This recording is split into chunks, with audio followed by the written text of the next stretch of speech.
Hi everybody, I'm Donna from the Pet Paws Cause with our latest video for YouTube. But before we get into the content, I wanted to show off our latest fundraiser. We are selling off our t-shirts, and I will put the link down below so you can check it out. They're $25.99 a piece, and they come in 4 different colors. This red, which is the ones that we usually use when we are going and doing our events. They come in a heather blue, which is really adorable, which I'm thinking of getting for myself, a pink, and a heather gray. So if you would like to support us, and we hope you do, take a look at our fundraiser. Then, like I said, I'm going to post it in the description from this video. All right, so time for what our video is about. We're going to be talking about keeping your pets safe during Easter. Now here I had made up a delicious Easter basket. So I'm going to tell you about some of the things that are definitely bad for your pets come Easter time. And there's actually quite a few of them. Y'all know chocolate. So, you know, those big chocolate bunnies that you're going to get. This one is not hollow, so it's awesome.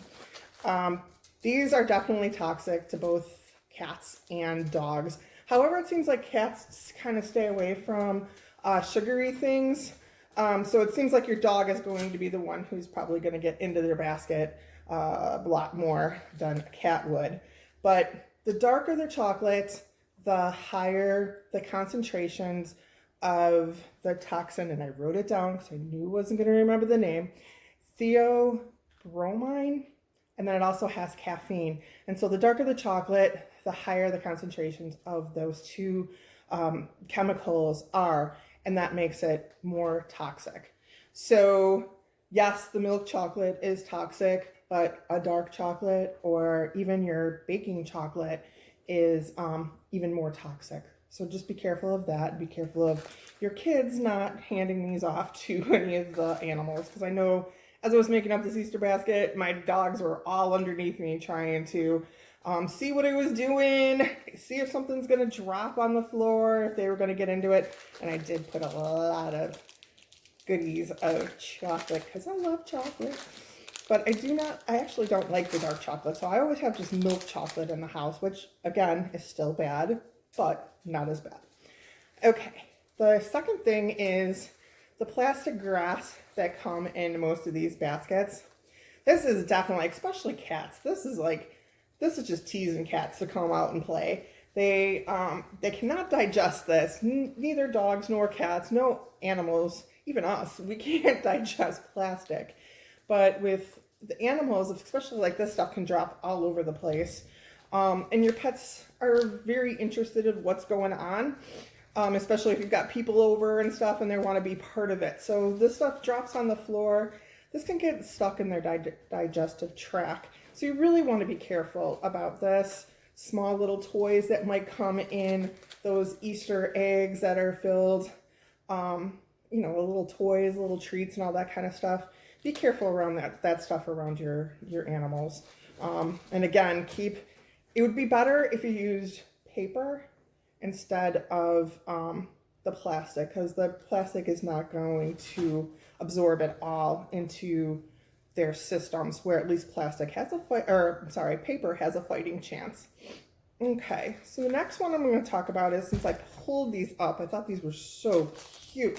These glitter eggs. Let's see how glittery they are. Glitter is obviously bad for your pets as well.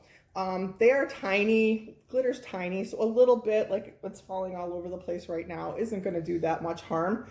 But they start, you know, you see them in the corner chewing on something like this. You might want to take that away and be very, very careful. Doing some craft projects, doing whatever. If there's glitter involved, try to keep your pets away from the area that you're crafting in and using glitter. This can be toxic in higher volumes. Another thing is any of the sugar-free, it's sweetened by, if the foods are sweetened by, I didn't look up exactly how to pronounce this, so excuse me, xylitol, Xylitol. This is a sweetener that's used in mostly sugar-free items, such as candies, like these yummy, yummy jelly beans. Whoop, I'm diabetic, so, you know, there should be, there isn't, but there should be mostly sugar-free candies in our house. But that is definitely something you want to keep away from your pets.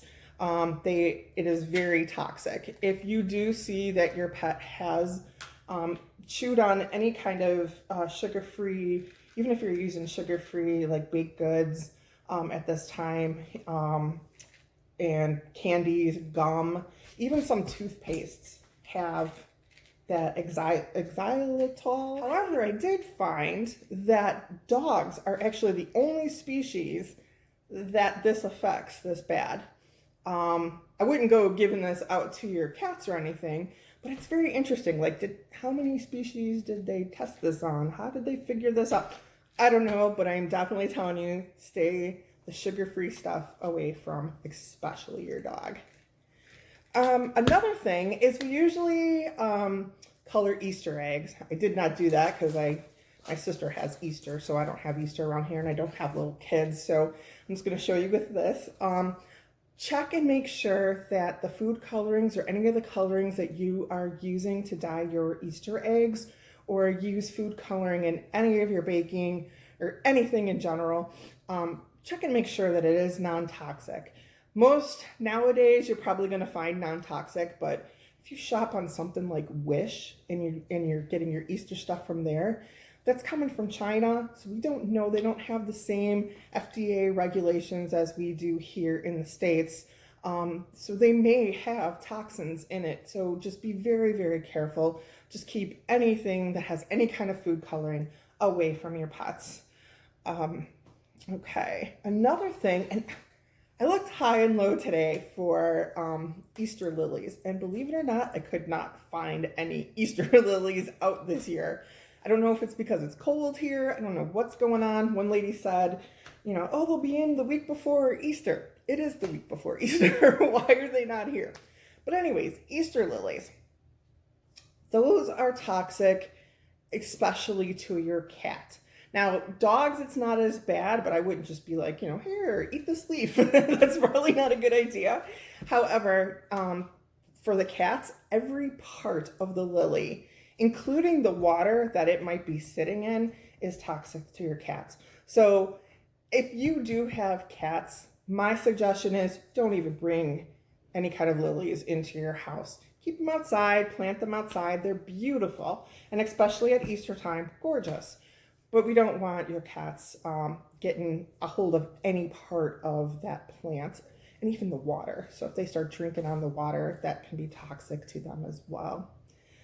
I think that's all that I have for our toxicities and issues and dangers with Easter. But I do want to say that if you do find that your pet has eaten any of this stuff, I would call your vet right away, because a lot of times, unfortunately, if by the time they are showing symptoms of any toxicity, it could be too late. So definitely call if you see any of this being eaten by your animals. Call your vet right away. We don't want any bad times, especially during Easter. Thanks a lot, everybody. Bye.